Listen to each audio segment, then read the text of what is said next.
everybody, and welcome to the launch of Datamaran 4.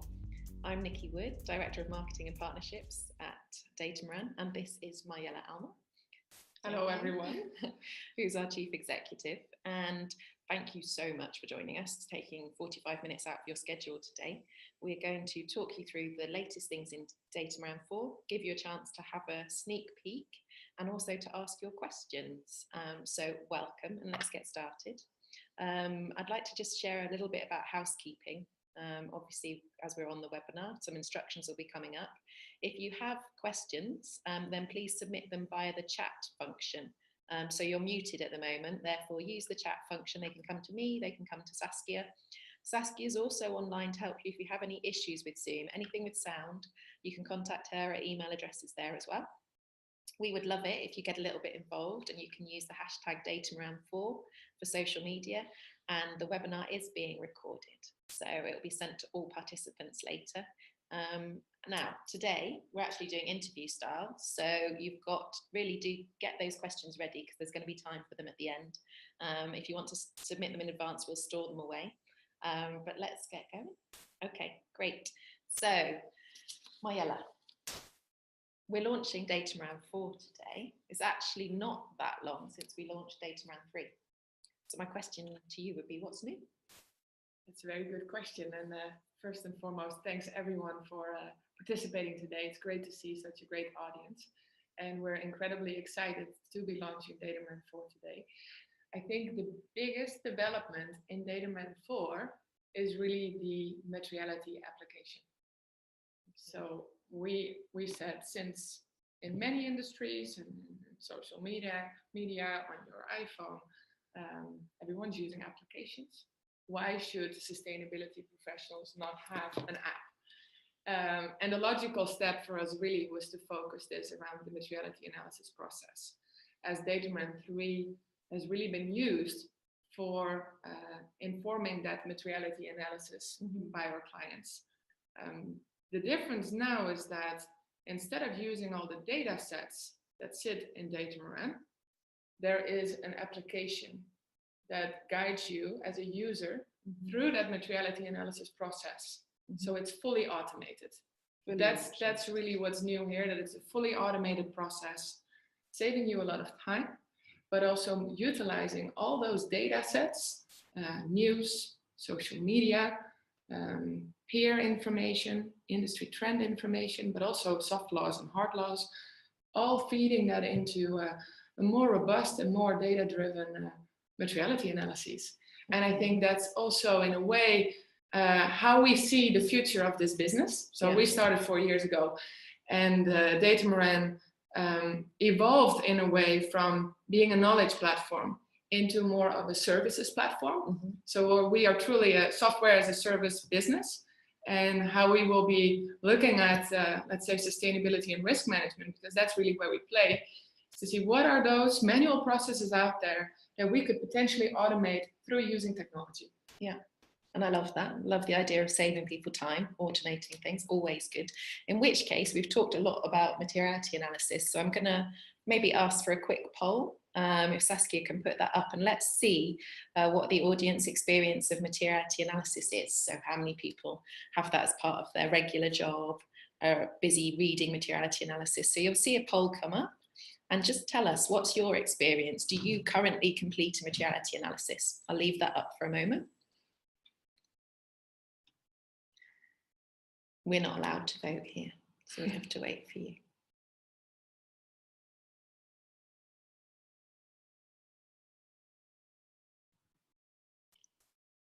And Saskia, I'll let you can let me know when you're ready to close the poll. We'll see what the results are.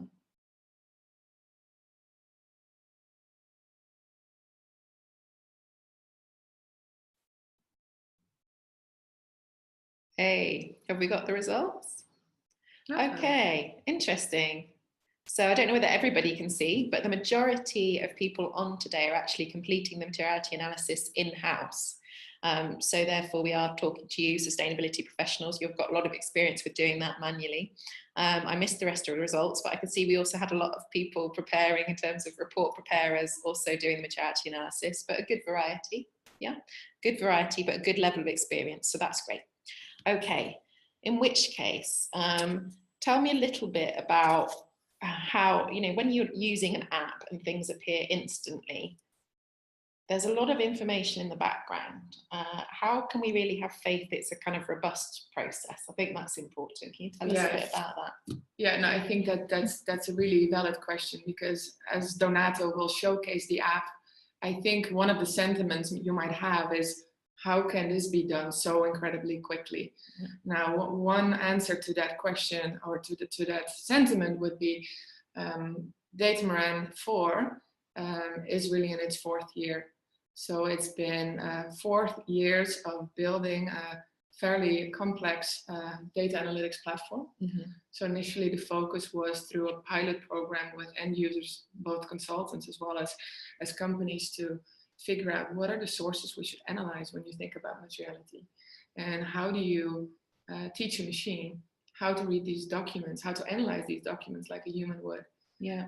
So after 4 years, we're at the stage that we feel very confident in the data and the robustness of the data, because it has had client feedback. We've put in place a formal technical advisory committee as well that's reviewing the analysis, but also the framework. So one of the most important elements underlying the Datamaran platform is actually the ontology. And an ontology is essentially an issues dictionary that allows machines to read documents like human would, by focusing in on keyword analysis. So we've built an issues dictionary ranging from topics like climate change to human rights to governance topics, but also looking at technology and more the geopolitical topics as well. And what it does, it's able to see in which sources online, whether that's laws and regulations or social media or news or corporate reporting, where are these issues coming up, but more importantly, how are these issues being positioned? And taking all that data and all that analysis into account, we reached a certain level of comfort there, where we said, okay, now we're ready to turn this into an application that our users can freely use. Now, it's not the case you press the button and here's your list of material topics. That's not how it's working. How it is working is that as a user, you're in control of what you're looking at. So you set the parameters. I think that's really important. Data is there to help inform your process, not take the decisions for you. So you set the parameters, explain where your country, where your headquarters is, your sector, what your supply chain looks like, what are the peers you would want to take into account when doing the analysis, what are the sources you're interested in. So you might say, I want to do a materiality analysis by looking at SEC filings as a relevant source. So this is how you as a user are in control. And based on that parameter, those parameters, there will be different outcomes. And then also in the process, you'll be weighing those sources. So you might say, okay, I'm going to put more weight on the issues that are coming up in hard law versus those issues that are emerging through more soft law initiatives. And based on that, ultimately, you'll be able to create your matrix or your visualization that shows the most material topics according to you, but informed by data. Okay. And you could do more than one if you wanted. You can do as many as you'd like. Okay, good. Yeah. I'm going to do a couple of follow-up questions just for short answers, because I heard a few things there that I think were interesting. So number one, kind of co-creation, I think, of this application would be important, because am I right then that people have been using all the information in Datamaran for their materiality analysis, and this was a bit the process to automate that? Yeah, no, exactly. The clients have been using it for those processes, and they've been working with our customer success team also in determining the scope and what the analysis ultimately should look like. So we've had many materiality analysis done like that last year. And then also, I think what's important to mention is that it's really built by data scientists. So what's exciting here, I think, is that we're applying data science to a domain, sustainability consulting or sustainability research, that was previously untapped. And in that way, we open up all sorts of opportunities for ourselves to help speed things up. Yeah. But also, I think what we're hearing a lot from our consulting partners that we work with, we've done projects with most of the big four by now as well, where they say, actually, we have more time now for strategic advice with our clients. Because that manual legwork, that's being done. That's not necessarily the most exciting part. No. And the value add is having time available to, talk about strategy and talk about next steps. What are we going to do in terms of these material topics? How do we go about the implementation? What kind of work is necessary in order for us to really, tackle the risks and opportunities therein? To use it for strategy. Exactly. Great. Okay. Well, my other follow-up questions were a little bit more about that development process and so on. So I think we're good. And I always like to hear a little bit more about what's actually powering Datamaran.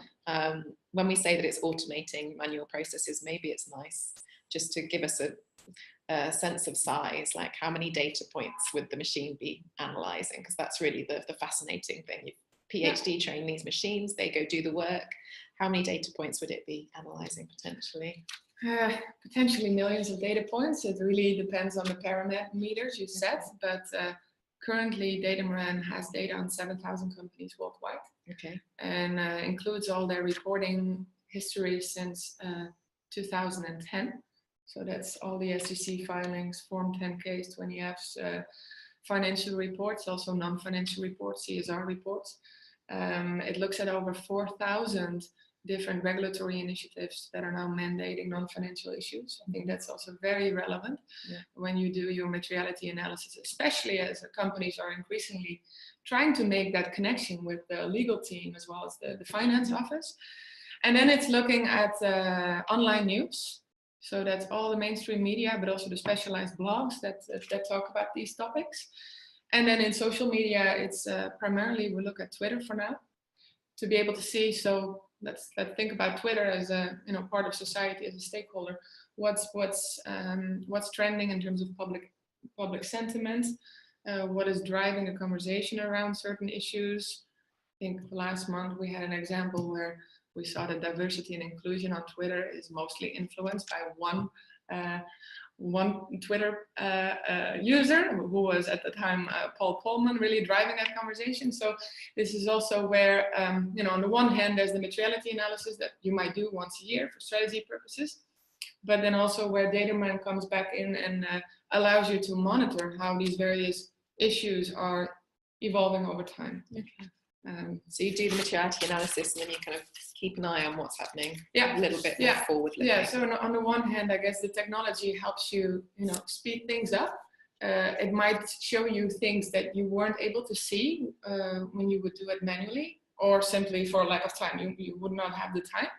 But also I think where technology is interesting is where it's able to monitor how these issues are evolving over time, and is able to send you alerts in terms of new human rights regulations or a specific topic all of a sudden becoming dominant for a given industry or peer list in the news. Okay, so then I feel like we know sustainability professionals have a kind of tough job. So in that case, are we really confident that we can kind of revolutionize that process, give them this time, this help to do their strategic work? Good question. I think it is the time for that revolution. I think it's the time for sustainability professionals to claim that relevance in the organization. If you look at all the things that are happening in the EU, of course, with the EU non-directive, that all of a sudden ends up on the desk of your CFO and the TCFD developments, also talking about a topic like climate change, climate risk, very much in the context of risk to the organization, which also gets the attention of your chief risk officer, hopefully. So I think with that, there's something around using data and arming sustainability professionals with data that is credible and that can be used internally to justify the position. But I also think that if we all agree that there are certain non-financial topics out there that are material topics, to me, they deserve a business process. Mm-hmm. It should not be ad hoc. It should not just be opinion. It should have a proper control system in place that allows you to analyze and monitor. So that's also where I think we want to play a role there in terms of building up that capacity. Yeah, great to hear. Okay, I feel like we've been talking about D4, we've been talking about the Materiality app. I think a lot of people are online to see it, mm-hmm. In which case this is a really nice moment to hand over to our colleague Donato Colacci, and he is online as well. Tour in very swiftly, 3 to 5 minutes, because there's plenty of time for a full tour later. But Donato is just going to show us the Materiality app. So, thank you. With pleasure. Thank you, Nikki and Marjella. So welcome everybody to Datamaran 4 dashboard. This is the landing page for those of you that have not seen the platform yet. As Marjella explained, we are leveraging a number of different data sources to populate and analyze non-financial issues. You can see those data sources here above in Datamaran, so benchmark analysis, corporate reports, observe analysis, regulation and hard and soft regulation, social analysis, social media, news analysis, news, web sources. And then we have our new Materiality app, which is really the new element in Datamaran 4, which leverages all the data sets that we have to create the materiality assessment. So let me jump in the new app where we find this getting started page that allows you to create a new analysis or to load existing analysis. As you can see in my profile, I have 2 sample analysis, one for banking, one for telecommunications sector. Just imagine you can create also on your side more analysis and also different analysis at different points in time to analyze how different material topics shift over time, given the fact that the different data sources we have are continuously updated. But let's jump in the existing analysis I have here for European banking services. So what I'm going to show you now is the final output of our process, and then we will move backwards very quickly though on how we build it essentially. So you will be all familiar, I think, with the traditional matrix visualization for the materiality assessment. You essentially have a plot showing where are the different non-financial issues in terms of importance based on 2 different axes. The axis that we define as external view, which plots the relevance that stakeholders pose on the different issues, and the axis that reflects the internal view, which is the strategic relevance that the company assigns to the different issues. But what is more interesting than the visualization is actually the data that is behind it. So if we scroll down, we can actually see how we calculate the external view score, which represents again the relevance that the different stakeholders pose on the different strategic, different non-financial issues. You can see here a table summarizing the results in 25 issues, and you can select different templates to summarize your results. For example, it can be the Sustainable Development Goals or the GRI standards or other frameworks as well. What is important is that the data behind those 25 issues is actually the data that we track in Datamaran, which means more than 100 topics, as Marjella explained before.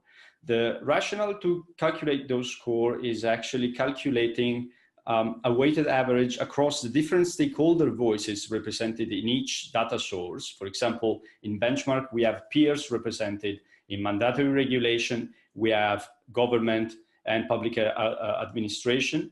In voluntary regulation, we have international organizations. And in news flow and social, we analyze the general public opinion. As you can see, you can put different weights on the different stakeholder voices. But let's move a bit in detail and see how we calculate and what is the process that the user can do to set the parameters of these analysis, as Marjella explained before. So there is actually, the module is structured in two different sections, external view and internal view, each of those representing the different axes. And for each axis, for the external view, for example, you can set the parameters where you can select what are the sectors you want to include the analysis.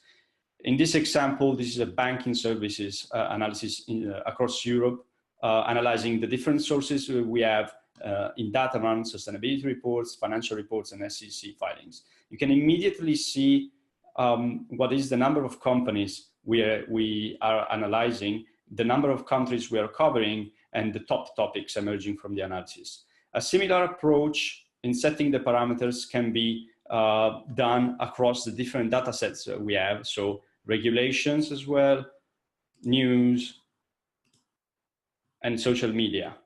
So this setting of the parameters populates, again, the vertical axis of our analysis. When it comes instead to the internal view, which is the strategic axis, we have set up this module to actually allow teams within the companies to rank the issues from 1 to 5 in terms of strategic importance of them. This is one of the methodology to actually calculate those scores. On the basis of those two analyses, then the Datamaran calculates the position of the issues in your materiality matrix. So there are, of course, a lot of many other customization options and functionalities within the platform, and I would really love to be able to explain those to you in more detail. But for now, this is the end of my tour. So back to you, Nicky and Marjella. Thank you. Hey, thanks, Donato. Before you go, I've got one question. Yes, sure. As well. So looking at the process, I mean, it looks like I can follow it, but also I'm actually familiar with the app now. So I want to say, how would this suit a beginner? Is this suitable for a beginner, and how would they need to approach this differently? Very good question. So based on our experience so far, we have conducted a large number of materiality assessment. There's, of course, different levels of maturity. And the step one, I'd say, for those companies that are really at the beginning of their journey is starting from the benchmark analysis. And the benchmark analysis allows you quickly to understand what are the trends and the standards that your industry, your peers are setting. So that is really the starting point of it. That's great, thank you. I've got 2 more questions before you go, because actually they've been submitted by the audience and I think that they suit. Probably people didn't quite see when you were selecting the peer group. We had a question come in, is it possible to do it, just do it by sector? Can you do it by company? So how do you build your peer groups, Denny? That's a fantastic question.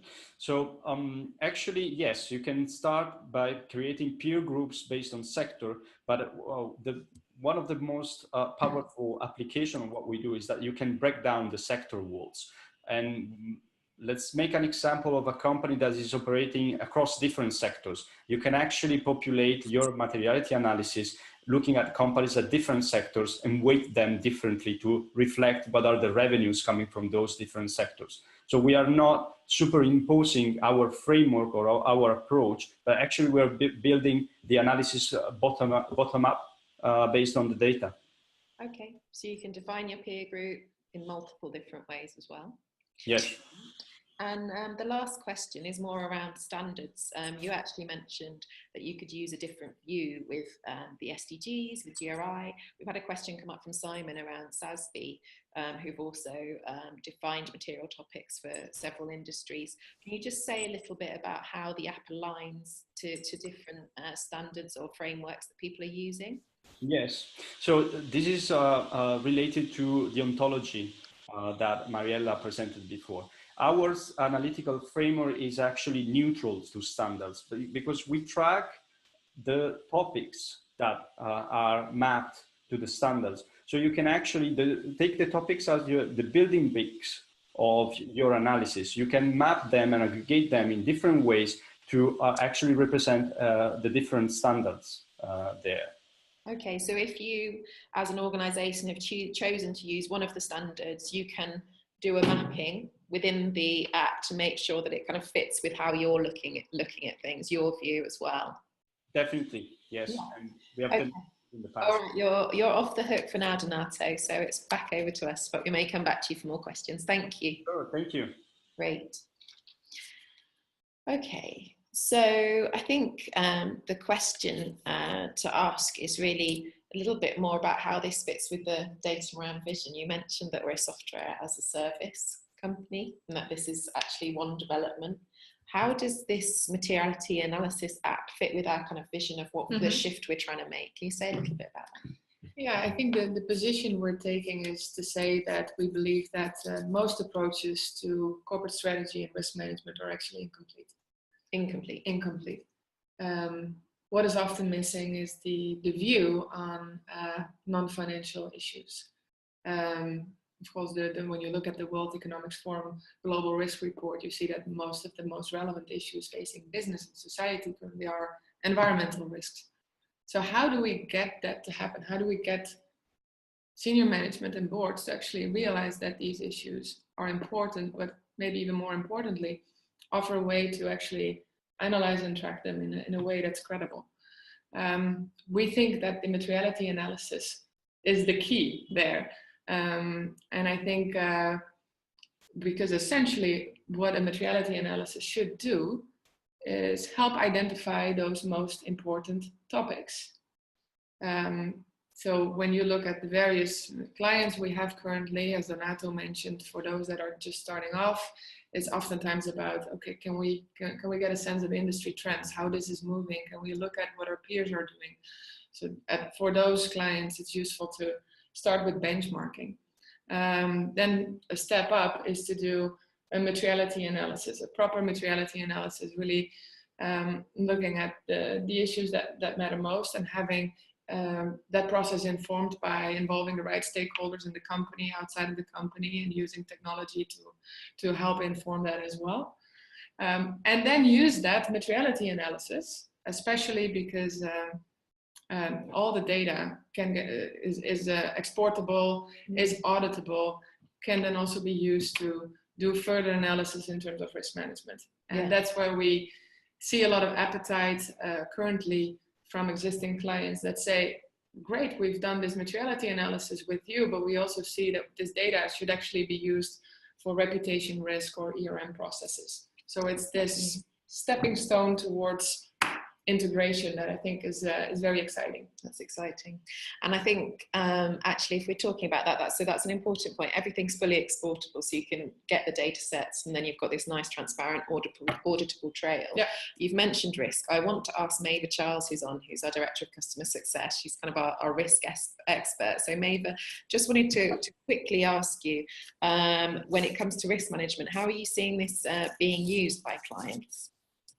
Yeah, thank you, Nikki. So, in terms of non-financial risk management, I think that Datamaran can really support throughout the different phases of the ERM process. So, we can see that actually on your graph right here in terms of what are those steps, and just to present briefly how, how Datamaran can support that. So first, in terms of risk identification, so that materiality analysis will actually feed into that first step to identify which are the most material topics, and from there translate those topics into risk factors, and then going to the next phase, which is the risk assessments. The various databases that we have will allow the clients to assess those topics and prioritize the topics and the risks that we have based on different sources from a competitive, regulatory, and media standpoint to understand what is important and where the risks are coming from as well. Then, if we look at risk mitigation, the tool really allows to identify what are the practices out there put up by companies to deal with those different risks. So being able to easily identify those risk mitigation practices as well. And then from a risk communications and monitoring, the tool in itself is really, you mentioned you have downloadable content. So that also can be used to illustrate the importance of the risk, the trends that we see around those, and just basically monitor those risks on a continuous basis, thanks to the different databases and the updates that we do continuously through the platform. So it's really a whole process that is enhanced and being optimized with Datamaran with the help of basically technology and the artificial intelligence that is behind the tool. Okay, thank you. And whilst I've got you on, given that we've had a few clients who've used Datamaran for their materiality analysis, what's their feedback been, and what have been the points that they've been particularly happy with? Yeah, so I think there are many things, but probably the main benefit is that the process is fast, but still it remains complete and exhaustive in terms of the scope that you can cover. So in other words, automation doesn't undermine the quality of the process and the results. So it's also that ability to go beyond what's manual possible to cover, and also to analyze in terms of pattern identification, for example. So that's where AI comes into play, and where we can really more easily identify the things that are important in a large set of data and which would not be visible to the human eye. So that really adds something to the analysis. Mm-hmm. And that's also directly linked to that data-driven approach that allows to make the exercise more structured and more objective. And that is also that facilitates, for example, the audits and assurance processes with access to raw data. So really the meat behind that analysis.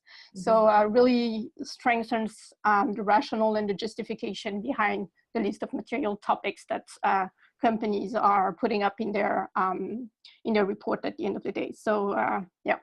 Good. So I'm hearing fast and I'm hearing robust. So that's great. Thank you, Maida. That's great. And Donato, you're going to be back up actually now, because lovely. It's time for Q&A, and we do have some time for that. And I've got 2 questions submitted. So I want to encourage anybody else who had a burning question when they were watching the rest of the webinar to submit their questions now. But Donato, I've got one nice question from Maytech.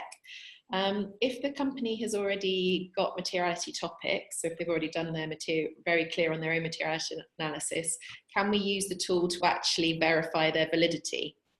So I think, yeah, the question is, we've got a materiality analysis, how does the tool help, really? Yeah, and that's a perfectly valid point. Yes, definitely the tool can be used to validate past materiality exercise. And in the spirit that we built the materiality application is actually that it should be used beyond reporting purposes. So any other kind of internal validation, internal use of the data, that's actually what we have in mind. We see materiality as a tool and a concept to actually help companies and teams to gather more information, more insights about those non-financial dimensions, as Marjella explained before. So yes. So thank you. So there's the X and the Y axis, and actually, if you've got a strong internal view, I presume you'd really have a way to present that there, and then you'd be mapping against those kind of external data points as well. Exactly. There are various techniques to do it. Also to use, your past materiality exercise as a sort of starting baseline model and update it afterwards. Okay, good. So that's one question. And then I had another question from Sandra. So it's a question based on previously with Datamaran 3, for the media database, there were less topics than the 100. So is this still the case, and how does that affect or influence the materiality tool? So that's a good question from someone who knows their Datamaran. Yes, I like this question because it's about someone that is really into our system. That's a very good question. And actually, I'm happy that this came up also because Datamaran 4 is not only presenting materiality module, but also comes with an update of the ontologies that we have and also the database that we analyze. When it comes specifically to the alignment of the different ontologies we have, so the corporate reports ontology and the news ontology, we of course monitor that we are tracking the same concepts there. So even if you don't have the same number of topics between news and corporate reports, you actually have a bridged system of ontologies, and you can map the corporate report ontologies to the news one. Also because this reflects a different level of conversation that you have in these different sources. Of course, you can't apply the same analytical framework to analyze regulation and corporate reports to news and social media, because those are two very different sources. Making a simple example, hashtag #MeToo makes sense in analyzing Twitter and to some extent news, but it doesn't make sense when you analyze corporate reports.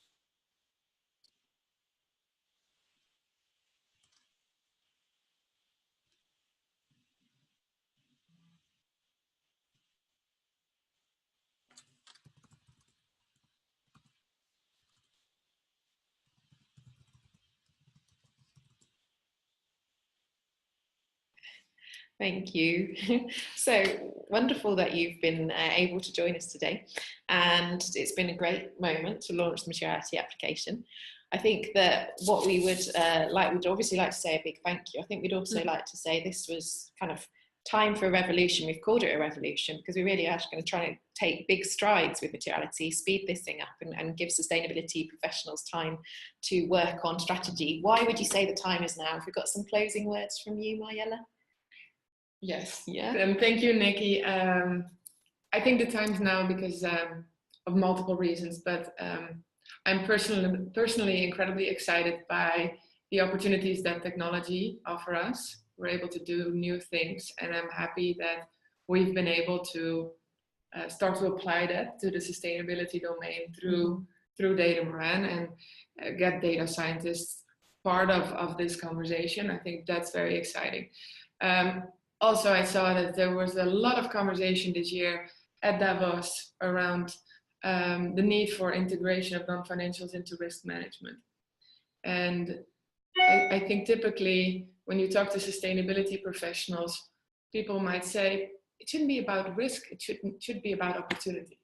And I fully agree with that. But I think this argument of embedding it into risk management and the regulatory environment, moving in that direction, offers all of us an opportunity to get various decision makers in the room that previously weren't part of this conversation. So that's exciting.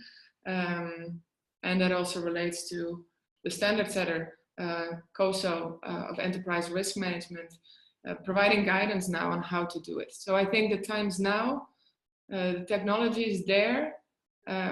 We have the energy to see this through. It's great to see all our friends and network online today, and a big thanks to helping us get as far as where we are now. And also great to see lots of newcomers, and looking forward to engaging conversation with you. And yeah, please request your personalized demo. I think Donato would be very excited about that. Yeah, me too. I think so too. We'd all like it. Yeah. Hey, thank you very much to everybody for joining today. And we hope to speak to you all individually soon as well. Thank you. Thank you. Bye.